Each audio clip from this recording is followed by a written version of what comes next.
Krishna Hare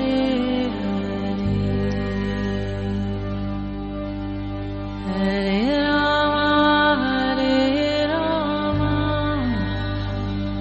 Rama Rama Hare Hare। Radio Manav Rachna 107.8 पर मैं हूं शादाब, आपके साथ प्रोग्राम है आत्मदर्शन। और आज हम बात करने वाले हैं भाई बहन के उस पवित्र रिश्ते के बारे में जिसको दुनिया जानती है रक्षाबंधन के नाम से। आज इसी पर चर्चा करने के लिए हमारे साथ स्टूडियो में मौजूद हैं रागलेखा दासी जी, चरण आश्रित श्री श्री मद भक्ति वेदांत नारायण गोस्वामी महाराज। रागलेखा जी, आपका बहुत बहुत स्वागत है रेडियो मानव रचना 107.8 में। हरे कृष्ण। रागलेखा दासी जी, अगर हम बात करें रक्षाबंधन के बारे में तो ये बहुत पवित्र रिश्ता है और बहुत ही पवित्र कहा जाता है जो सबको मनाते हैं पूरे भारतवर्ष में। रागलेखा दासी जी, अगर हम बात करें उत्सव की तो इसको बलदेव पूर्णिमा या फिर कहें तो राखी पूर्णिमा के नाम से जाना जाता है जी। आप इस बारे में क्या कहना चाहेंगे?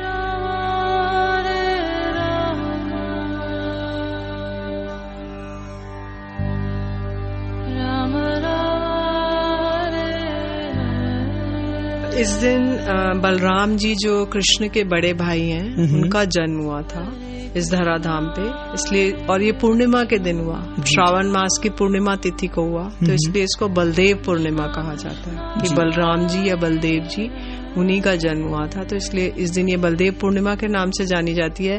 इस दिन जो वैष्णव लोग हैं जो कृष्ण की उपासना करते हैं वो लोग बलराम जी के उपलक्ष्य में उपवास करते हैं। और इस दिन जो कि हमारे सारे भारतवर्ष में प्रचलित है कि रक्षाबंधन का ये त्योहार है, तो रक्षाबंधन के लिए कहा जाता है कि यशोदा मैया कृष्ण को राखी बांधती थी और उनको तिलक करती थी रोली का चावल के साथ, उनको मिठाई खिलाती थी। और इस दिन पूरे भारत में जितने भी भगवान को राखी दी जाती है, ऐसा नहीं है कि केवल ये भाई बहन का है जी, तो ये एक ऐसा पर्व है जिसमें हम जैसे भगवान से, गुरु वैष्णवों से रक्षा के लिए प्रार्थना करते हैं जी। तो उनको रक्षा सूत्र बांधते हैं कि आप हमारी रक्षा कीजिए। तो रक्षा मतलब तन की भी और मन की भी और भक्ति की भी और हमारे परमार्थ की रक्षा कीजिए। तो इसलिए इस दिन जो गुरु होते हैं उनको राखी बांधी जाती है, जो वैष्णव लोग होते हैं उनको राखी बांधी जाती है और भगवान को राखी बांधी जाती है कि आप हमारी सर्व प्रकार से रक्षा कर सकते हैं, आप सर्व समर्थवान हैं। अन्य लोग जो हैं हो सकता है भाई को, ठीक है भाई को करते हैं, लेकिन अगर मान लीजिए भाई है तो कोई कुछ डाकू आ गए या कोई लोग आ गए तो भाई तो छोड़ के भाग जाएगा, लेकिन भगवान और गुरु वैष्णव हमें छोड़ के नहीं जाएंगे जी। तो इसलिए असली रक्षा हमें हमारी वही करते हैं, तो इसलिए इस दिन उनको भी राखी बांधी जाती है। उनको भी जैसे जगत में तो देखा जाता है भाई पैसा देता है बहन को या उपहार देता है, लेकिन उस जगत में ये है कि हम हरि गुरु वैष्णव को कुछ उपहार देते हैं और कुछ उनसे सूत्र बांधते हैं, और सूत्र जो है वो लाल पीले रंग का होना चाहिए। तो जो धागा होता है, पहले जमाने में यही था कि लाल पीले रंग के धागे को ही राखी माना जाता था। अभी आजकल इसका विकृत रूप आ गया, तरह तरह डिजाइनर राखीज आ गई हैं, बट इसका कोई बेसिक मूल्य नहीं है। मूल्य यही है कि लाल और पीला रंग होना चाहिए और धागा होना चाहिए, तो उससे हो जाएगा जी। आपसे अगर हम बात करें बलदेव पूर्णिमा की, आज हम बात कर रहे हैं राखी रक्षाबंधन की हम बात कर रहे हैं, तो बलदेव पूर्णिमा का अर्थ क्या है? बलदेव पूर्णिमा का यही अर्थ है कि बलराम जी का श्रावण मास की पूर्णिमा के दिन जन्म हुआ, इसलिए उसी को बलदेव पूर्णिमा कहा जाता है जी जी। और एक चीज और जानना चाहेंगे यहाँ पर कि बलराम जी की जब बात आती है तो कृष्ण जी का नाम उनसे जुड़ता है, लेकिन आप उनके किन किन नामों से उनको पुकारते हैं, हम जानना चाहेंगे इसके बारे में थोड़ा बताइए।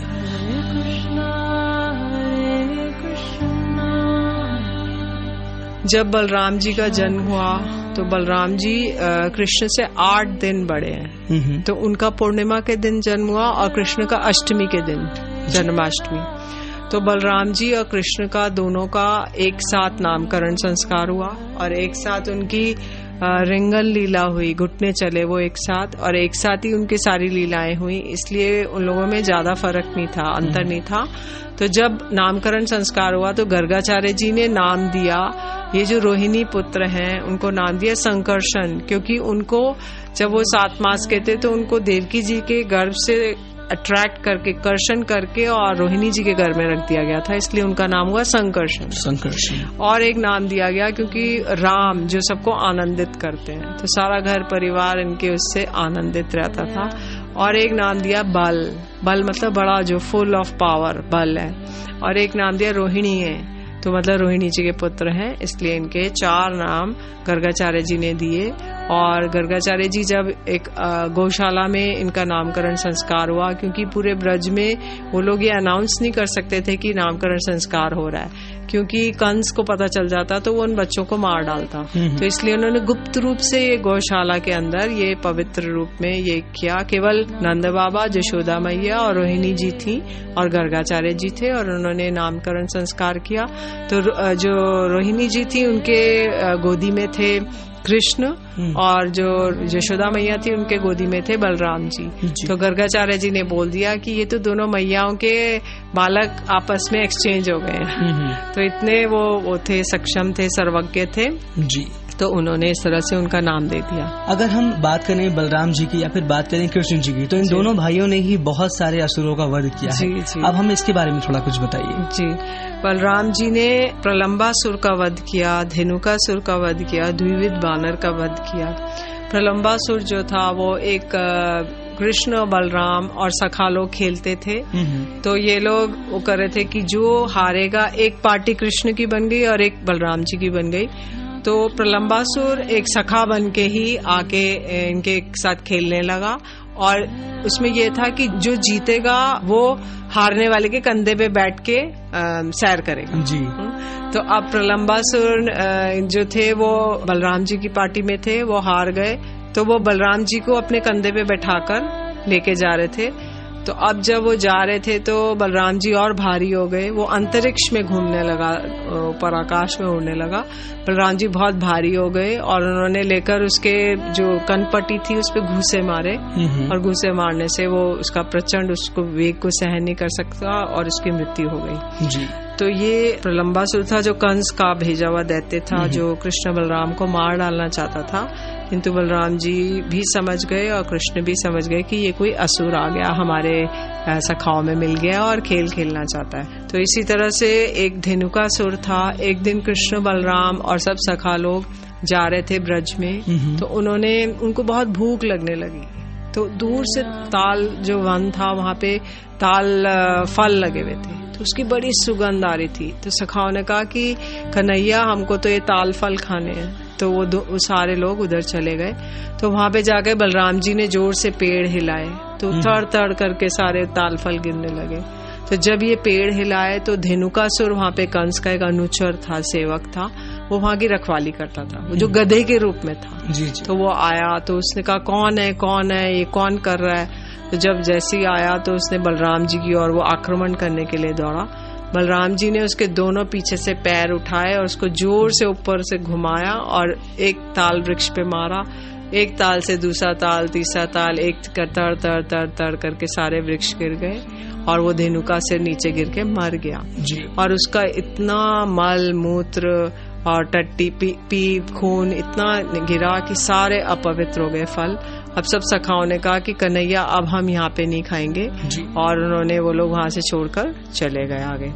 तो इसलिए जो धेनुकासुर है ये कपटता की मूर्ति है, तो हिपोक्रेसी। तो धेनुकासुर अंदर से कुछ बाहर से कुछ। तो बलदेव जी गुरु स्वरूप है, अखंड गुरु तत्व है, तो वो आके हमारी कपटता को दूर करते हैं घुसे मार के, और फिर हमारे को निर्मल भक्ति प्रदान करते हैं जी। तो इसी तरह से एक द्विविध बानर भी थे, जो कि एक बानर का स्वरूप इन्होंने धारण किया था जी। वो केवल कृष्ण को मानते थे और राम जी को मानते थे, लक्ष्मण को नहीं मानते थे।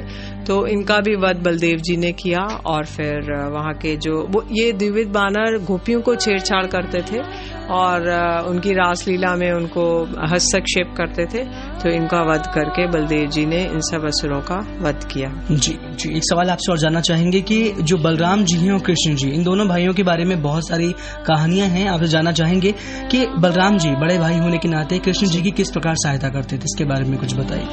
हरे कृष्णा कृष्णा कृष्णा हरे राम बलराम जी कृष्ण की रामलीला में जो बलराम जी हैं वो लक्ष्मण बने, छोटे भाई बने। तो उन्होंने देखा कि मेरे जो बड़े भैया हैं वो मुझे आदेश देते हैं सीता जी को जाके तुम जंगल में छोड़ो।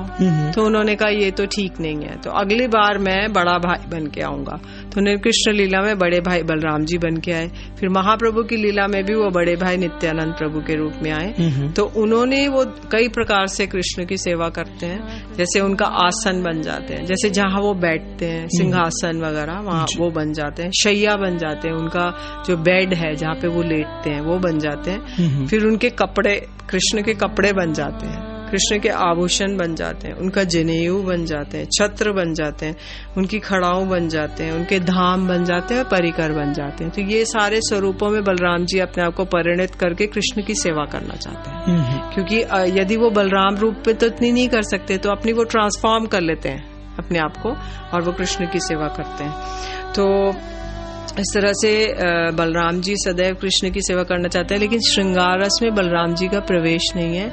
तो वो अनंग मंजरी बनकर उनकी एक गोपी का स्वरूप धारण करके उनकी निकुंजों में भी सेवा करते हैं। तो ये उनकी विशेष प्रकार की सेवा है। आज हम बात कर रहे हैं रक्षाबंधन के बारे में। रागलेखा जी जानना चाहेंगे कि आज का जो वक्त है उसमें रिश्तों में खटास आ चुकी है, कोई किसी का सम्मान नहीं करना चाहता, और अगर भाई बहन के रिश्तों की बात करें तो प्रॉपर्टी के चक्कर में दोनों एक दूसरे के जान के दुश्मन बने हुए हैं।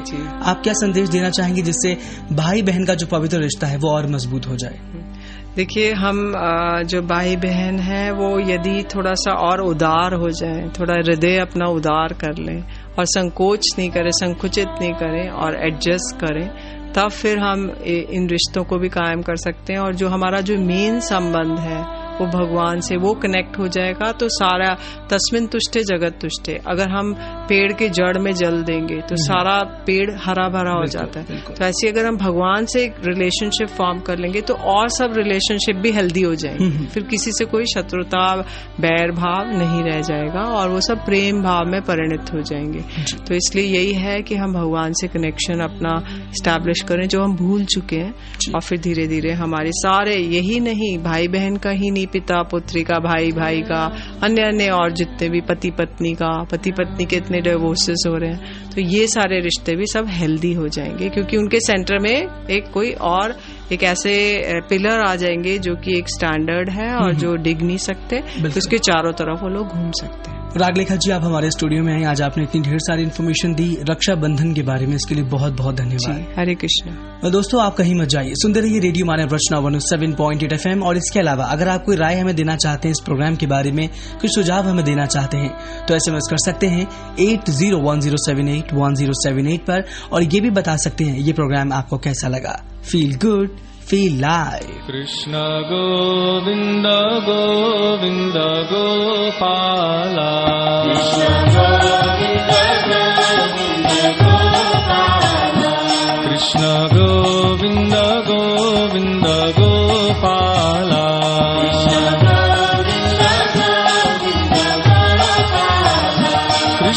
Govinda Govinda Gopala,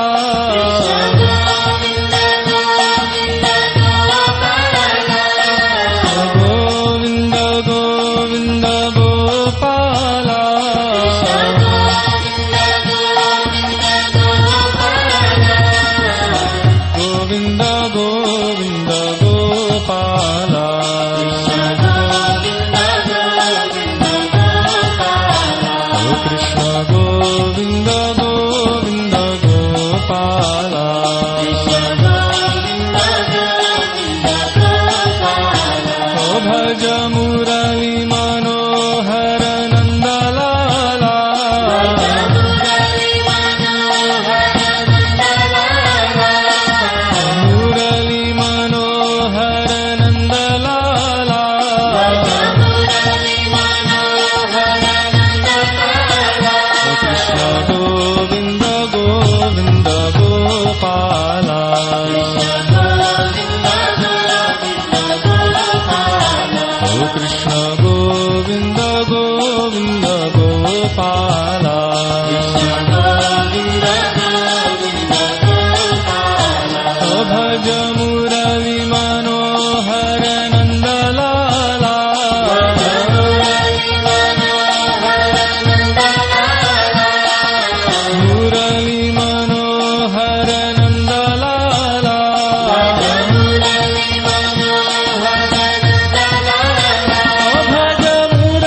Govind Govind